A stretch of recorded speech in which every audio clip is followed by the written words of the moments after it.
چونکہ حج کا بیان ہے اس لیے میں چاہتا ہوں کہ کچھ وہ بھی چیزیں ہوتی رہیں کہ جس سے آپ کو یہ نہ لگے کہ بالکل موضوع سے الگ ہٹ گئے ہیں۔ اب آپ کی مدینہ منورہ کی ساری زیارتیں ہو گئیں، اب آپ یوں اندازہ کریں، اب آپ اس تصور میں جائیں کہ آپ کو مدینہ شریف سے مکہ شریف کے لیے آنا ہے عمرہ کرنے کے لیے، حج کرنے کے لیے، یہ سفر آپ کا ہونا ہے۔ تو بیچ میں اس لیے بتا رہا ہوں کہ ایسا نہ لگے کہ بالکل حج اور عمرے کا کوئی ذکر ہی نہیں کیا گیا۔ اب یہاں پہ شروعات یہ ہونی ہے کہ چونکہ 8 دن آپ کا قیام وہاں پر ہو گیا، 8 دن کے قیام کے بعد آپ کو معلم کے آدمی یہ بتا دیں گے کہ کس وقت مدینے سے بس میں بیٹھ کے مکے کی طرف چلنا ہے، لہٰذا آپ وقت کی پابندی کرتے ہوئے غسل کر لیں، اور غسل کرنے کے بعد آپ کو احرام کی چادروں کو یہاں پہ لپیٹنا ہے۔ 2 چادریں 2.5 میٹر کی ہیں، آپ اپنے کمرے پہ ہی ان چادروں کو غسل کرنے کے بعد لپیٹ لیں گے،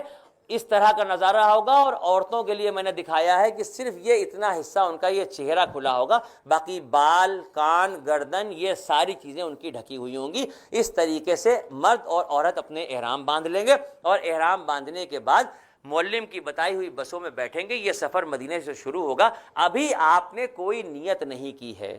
ابھی آپ نے صرف احرام باندھا ہے۔ اللہ کے نبی نے جب حج کیا ہے تو مدینے سے انہوں نے احرام باندھا تھا، ابھی نیت نہیں ہوئی تھی۔ یہاں سے سفر جب شروع ہوتا ہے تو مدینہ شریف سے 22 کلومیٹر چلنے کے بعد ایک مسجد ہے جسے مسجد میقات کہا جاتا ہے۔ جب آپ صلی اللہ علیہ وسلم مدینہ منورہ سے مکہ شریف کی طرف سفر شروع کر رہے تھے عمرے اور حج کے ارادے سے، تو جبرائیل علیہ السلام نے اس مقام پہ کہا تھا کہ یا رسول اللہ، اللہ پاک ارشاد فرماتے ہیں کہ یہ پاک وادی ہے، آپ یہاں قیام کریں اور یہاں سے عمرے کی اور حج کی نیت کریں۔ یہ دیکھیں اس طریقے سے اس پوری مسجد میں ہرے رنگ کا کارپیٹ بچھا ہوا ہے، مردوں کے جانے کا راستہ الگ ہے، عورتوں کے جانے کا راستہ الگ ہے، دونوں اپنے اپنے حساب سے وضو کر کے اندر جائیں گی۔ 2 رکعت نماز یہاں پر نفل پڑھی جائے گی اور عمرے کی نیت کی جائے گی۔ یہاں سے آپ نیت کرنے کے بعد جب باہر نکلیں گے تو ہمارے نبی نے جب اس جگہ پر نیت کی ہے اور یہاں سے آپ نے چلنے کا ارادہ کیا ہے تو تاریخ یہ بتاتی ہے کہ جب آپ اپنی اونٹنی پہ سوار ہو گئے تھے قصبہ پہ، اور وہ اونٹنی کھڑی ہو گئی تھی چلنے کے لیے، تب آپ صلی اللہ علیہ وسلم نے بآواز بلند لبیک پڑھا تھا۔ دیکھیں ایک تو یہ ترانہ اللہ کو بہت پسند ہے۔ ہمیشہ یہ کہا جاتا ہے کہ جب آپ مسجدوں میں جائیں تو آہستہ بات کریں، لیکن حرم کعبہ میں جب آپ داخل ہوتے ہیں تو اللہ پاک کہتے ہیں کہ چیخو، پکارو مجھے پکارو۔ لبیک اللہم لبیک کوئی ایک ترانہ، کوئی ایک سانگ آپ کو نہیں دیا گیا ہے، اس کے معنی ہیں لبیک اللہم لبیک، حاضر ہوں اے میرے اللہ، حاضر ہوں اے اللہ، بس حاضر ہوں اے اللہ، آج تک اپنی راہوں پہ چلا، اب تیری راہوں پہ چلنے آیا۔ اے اللہ آج تک دل کی سنی، نفس کی سنی، شیطان کی سنی، اے اللہ آج تیری سننے کے لیے آیا ہوں۔ اے اللہ بس معاف کر دے، اللہ بس اپنے قصوروں پہ شرمندہ ہوں، اے اللہ بس حاضر ہوں۔ دیکھیے مجرم 2 طرح کے ہوتے ہیں، ایک مجرم وہ ہوتا ہے جو گناہ کرنے کے بعد کہ تو کر دیا، شراب پی لی تو کیا برائی ہے، پی لی، دنیا پی رہی، ہم نے پی تو کاہے کے لیے ادھم مچا رہے ہو، کسی کی زمین مار دی تو اگر ہم نے کیا تو کیا کیا، وہ دیکھو پورا پلاٹ گھیرے ہوئے ہیں، وہ تو بھومافیا، یہ باغی ہے، یہ باغی ہے۔ مجرم وہ ہے جو کرا اللہ بس حاضر۔ کبھی سنتے نہیں آپ کے سرنڈر کر دیا، وہ فلانا بدماش جو تھا وہ تھانے میں جا کے سرنڈر کر دیا، اس نے پولیس کے سامنے حاضر ہو گیا، یہ جملہ آتا نا، اے اللہ حاضر ہوں، اے اللہ بس آج معاف کر دے، اے اللہ بس حاضر ہوں، اے اللہ حاضر ہوں، اے اللہ ابھی تک اپنی سنی، اپنے دل کی سنی، اپنی نفس کی سنی، اے اللہ جو شیطان نے کہا وہ کرتا رہا، اے اللہ آج تیرے بلاوے میں آئے، اے اللہ حاضر ہے۔ یہ جب تک کیفیت پیدا نہیں ہوگی، خالی زبان سے ترانہ پڑھتے رہنے سے کچھ نہیں ہوگا، پوری رات رٹتے رہیے کوئی دقت نہیں، کیونکہ یہاں پر تو معاملہ ایسا ہے، اس بات کا ہوتا ہے کہ اللہ اس سفر میں اللہ پاک نے کیا فرمایا کہ جب تم عرفات کے میدان میں آؤ،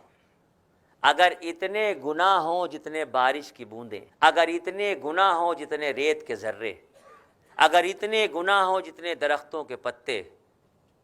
تو آ کے مجھ سے کہہ دو کہ اللہ مجھے معاف کر دے، میں معاف کر دوں۔ میرے خیال سے مجھے لگتا ہے کہ اس دنیا میں اگر سب سے آسان کام کوئی ہے تو اللہ کو منانا ہے۔ اپنے باپ کو بھی منانا مشکل ہے، وہ بھی کنڈیشن رکھتا ہے، دوبارہ تو نہیں کرو گے، پہلے وعدہ کرو دوبارہ تو نہیں کرو گے، 25 بار کہلوائے گا، 3-4 سے آپ گواہ رہنا، انہوں نے یہ بات کہی اب یہ دوبارہ نہیں کہیں گے، وہ کہہ رہا ہے ایک بار کہہ دو۔ احساس ندامت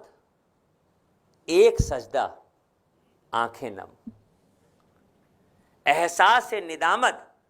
دل سے شرمندہ ہونا اپنے گناہوں پہ، ایک سجدہ آنکھیں نم۔ اے خدا تجھ کو منانا کس قدر آسان ہے، کوئی کنڈیشن نہیں، کوئی عمر کی پابندی نہیں، 100 سال میں آ کے توبہ کرو تو معاف ہے،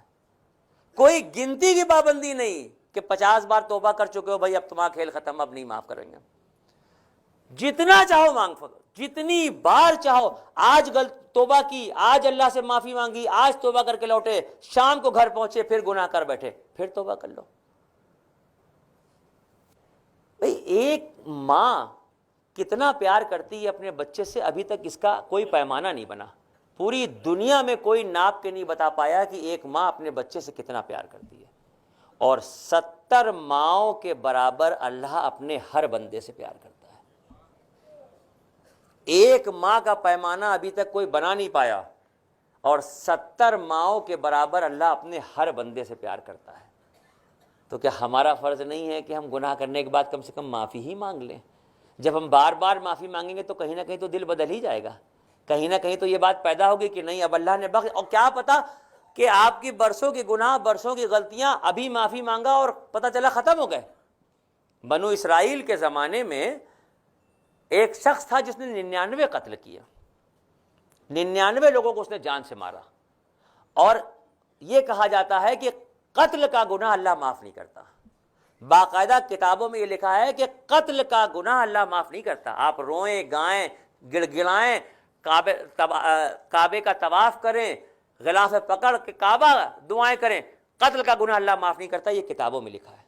لیکن اللہ کی رحمتوں کی دلیل دیکھنا ہے تو یہ واقعہ سن لیجئے۔ بنی اسرائیل کے زمانے میں ایک شخص نے 99 قتل کیے، اور 99 قتل کرنے کے بعد اس کا دل بدل گیا، اس کو لگا کہ نہیں مجھ سے گناہ ہوا، مجھ سے غلطی ہوئی، کہیں نہ کہیں میں گمراہی پہ تھا، جو بھی ہوا جیسے بھی ہوا مگر میں شرمندہ ہوں۔ اس نے اس دور کے جو مولانا ایک عالم تھے ان کو پکڑا اور ان سے اپنے دل کی یہ بات کہی۔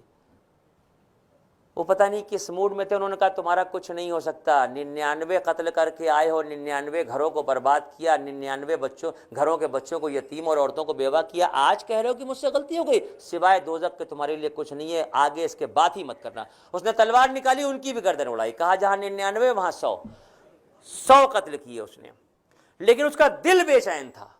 اس کا دل مچل رہا تھا، وہ پریشان تھا اندر سے کہ مجھ سے کیا ہو گیا، میں کیا کروں، کوئی میری اصلاح کرا دے۔ ایک عام آدمی کو اس نے روکا، اس سے پوچھا کہ مجھ سے اس طرح سے 100 قتل ہوئے ہیں لیکن میرا دل بہت بے چین ہے، مجھے مدد کرو، مجھے بتاؤ میں کیا کروں، میں ایک ایک لمحہ بوجھل زندگی جی رہا ہوں، جی نہیں پا رہا ہوں۔ تو وہ بیچارے کوئی سیدھے سادے شریف آدمی تھے، انہوں نے کہا وہ جو سامنے تم ایک پہاڑ ایسا دیکھ رہے ہو، اس پہاڑ کے پیچھے ایک بہت بزرگ شخصیتیں صرف اللہ کی عبادتوں میں وقت گزارتے ہیں، ان کے پاس چلے جاؤ، میرا دل کہتا ہے وہ تمہاری اصلاح کرا دیں گے، کوئی بات بتا دیں گے۔ اس نے یہاں سے وہاں جانے کا ارادہ کیا اور چلنا شروع کیا، آدھے راستے پہ اس کی موت آ گئی۔ اب آپ اندازہ کیجئے کہ جیسے ہی اس کی موت آئی ہے، وہ لڑکھڑا کے گرا ہے اور مرا ہے، تو اچھائی اور برائی دونوں کے فرشتے آ گئے، تو برائی کے فرشتے اچھائی کے فرشتوں کو دیکھ کے کہہ رہے ہیں کہ بھائی تمہاری تو کوئی ضرورت ہی نہیں، تمہارا کوئی کام ہی نہیں، اس نے زندگی میں کوئی بھی ایسا نہیں کیا جو تم اس کو لینے کے لیے آئے۔ انہوں نے کہا اس کا ارادہ بدل رہا تھا۔ دونوں فرشتے اچھائی اور برائی کے اللہ کی بارگاہ میں بلائے گئے، دونوں نے اپنی باتیں کہیں، تو اللہ پاک نے ارشاد فرمایا کہ جس جگہ سے اس پہاڑ تک جانے کا اس نے ارادہ کیا تھا اس کو ناپ لو، ناپنے کے بعد دیکھو کہ اس کا بیچ کا سینٹر کیا آ رہا ہے، اگر وہ بیچ کے سینٹر سے پہلے ہے تو یہ برائی والے فرشتے لے جائیں گے، اور آگے نکل گیا ہے تو اچھائی والے لے جائیں گے۔ تو جو لوگ اس وقت اپنی آنکھوں سے نظارے دیکھ رہے تھے انہوں نے گواہی دی۔ جب انسان کا دم نکل رہا ہوتا ہے، ہم لوگوں میں اپنے لوگوں کی بات کر رہے ہیں، جب انسان کا دم نکل رہا ہوتا ہے تو پہلے پیروں سے دم نکلتا ہے، تو جب اس کا دم نکل رہا تھا تو وہ لڑکھڑا کے گر رہا تھا، اور جب وہ زمین پہ گر گیا تھا لڑکھڑا کے، تب بھی وہ کوہنی اور گھٹنوں کے بل ایسے اپنے آپ کے بدن کو گھسیٹتا ہوا آگے کی طرف لے کے جا رہا تھا، لہٰذا جو بیچ کی لائن کھینچی گئی تھی اس سے ایک بالش اس کی کوہنی صرف نکل گئی تھی، اللہ نے بخش دیا اس کو۔ 99 اور 100 قتل کرنے کے بعد، اور قتل جیسا گناہ جس کے لیے یہ کہہ دیا گیا کہ نہ کوئی معافی نہیں ہے، لیکن اس کی رحمتوں کے آگے کس کی چلتی ہے؟ ہم بہت جلدی کہہ دیتے نا یہ تو بہت، کسی کی طرف اشارہ نہیں کریں گے، ہم کسی کو بھی کہہ دیتے نا بہت گناہگار ہے، اس کا انجام دیکھنا کیا ہوگا، کبھی نہیں کہنا چاہیے۔ کون سی رحمت ہے، اگر ہم تو اس حدیث سے ہمیشہ اپنے دل کو تازہ رکھتے ہیں کہ ایک طوائف تھی، ایک عورت تھی جو برے کاموں میں مبتلا تھی، روز رات میں وہ اپنا جسم بیچتی تھی، اور ایک دن وہ اسی حال میں جب سج بن کے تیار ہو کے پالکی میں بیٹھ کر جا رہی تھی تو اس کی نگاہ پڑی کہ ایک طرف ایک کتا ہے جو ایک گھڑے کے اندر منہ ڈالنے کی کوشش کر رہا ہے، اور وہ اس کامیاب نہیں ہو پا رہا ہے، پیاسا ہے، تو وہ اپنی پالکی سے اتری، اپنے سر سے دوپٹہ اتارا، اس کنویں میں ڈالا، اس پورے کنویں کے پانی کو دوپٹے میں جذب کر کے باہر نکالا اور کتے کے منہ پہ ایسے نچوڑ دیا، اللہ رب العزت نے اس کی مغفرت کر دی ہے۔ ساری زندگی گناہوں میں مبتلا ہونے کے بعد اگر ایک پیاسے کتے کو پانی پلا دینے پہ ایک طوائف کو جنت مل رہی ہے، تو ہم لوگوں کے سامنے تو یہ موقع ہاتھ آ گیا ہے کہ مکے و مدینے جا کے رو کے گا کے گڑ گڑا کے اپنے آپ کو بخشوا لیں۔ میقات سے آپ کا سفر شروع ہوگا، اور یہ سفر جب آپ کا چلے گا تو آپ مکہ شریف پہنچ گئے۔ جب آپ مکہ شریف پہنچیں گے تو چونکہ آپ تھکے ہوئے ہوں گے، سفر سے کافی دور سے آپ چل کے آ رہے ہیں، لہٰذا ہوتا کیا ہے کہ لوگ مکے پہنچتے ہی سامان کمرے میں رکھتے ہیں اور حرم کی طرف چل دیتے ہیں۔ بے شک ان کی تڑپ پکی ہوتی ہے، ایک جوش ہوتا ہے، ایک جذبہ ہوتا ہے کہ کسی طرح حرم شریف پہنچ جائیں، کسی طرح کعبۃ اللہ کو اپنی نگاہ سے دیکھ لیں، لیکن چونکہ آپ 12-13 گھنٹے کا سفر کر کے آئے ہوتے ہیں، تھکان ہوتی ہے، اور مجھے لگتا ہے کہ جب جسم میں تھکان بھری ہوتی ہے تو عبادتوں میں وہ مزہ پیدا نہیں ہوتا، لہٰذا آپ اپنے کمرے میں کچھ دیر آرام کر لیجئے، تھوڑی دیر آرام کر لیجئے، جب آپ کو لگے آدھا گھنٹہ 1 گھنٹہ تھکان دور ہو جائے، کوئی کھانے پینے کا وقت ہو تو کھا پی لیجئے، چائے وغیرہ پی لیجئے، کوئی ممانعت نہیں ہے۔ آپ یہاں سے اپنے کمرے سے تازہ وضو کر کے حرم شریف کی طرف چلیں گے، لبیک کی صدا بھی آپ کی زبان پہ بلند ہے۔ حرم شریف میں جب آپ داخل ہوں گے تو یہاں پر ایک بات کو یاد رکھیے گا، اللہ رب العزت نے یہ وعدہ کیا ہے اپنے بندوں سے کہ جب آپ کی پہلی نگاہ خانہ کعبہ پہ پڑے گی، یعنی جس دن آپ کی پہلی نگاہ، زندگی کی پہلی نگاہ کی بات ہے، اس سفر کی نہیں ہے، میں دعا کرتا ہوں کہ اللہ آپ کو بار بار بلائے اور ہر بار آپ اللہ کے گھر کا طواف کرنے کے لیے ہر سال جائیں، عمرہ کرنے جائیں، حج کرنے جائیں، لیکن میری بات کو نوٹ کر لیجئے گا کہ زندگی میں صرف پہلی بار یہ ہوتا ہے کہ جب کعبۃ اللہ پہ آپ کی نگاہ پڑتی ہے تو اس وقت جو خانہ کعبہ دکھتا ہے وہ دوبارہ پھر زندگی میں کبھی نہیں دکھتا۔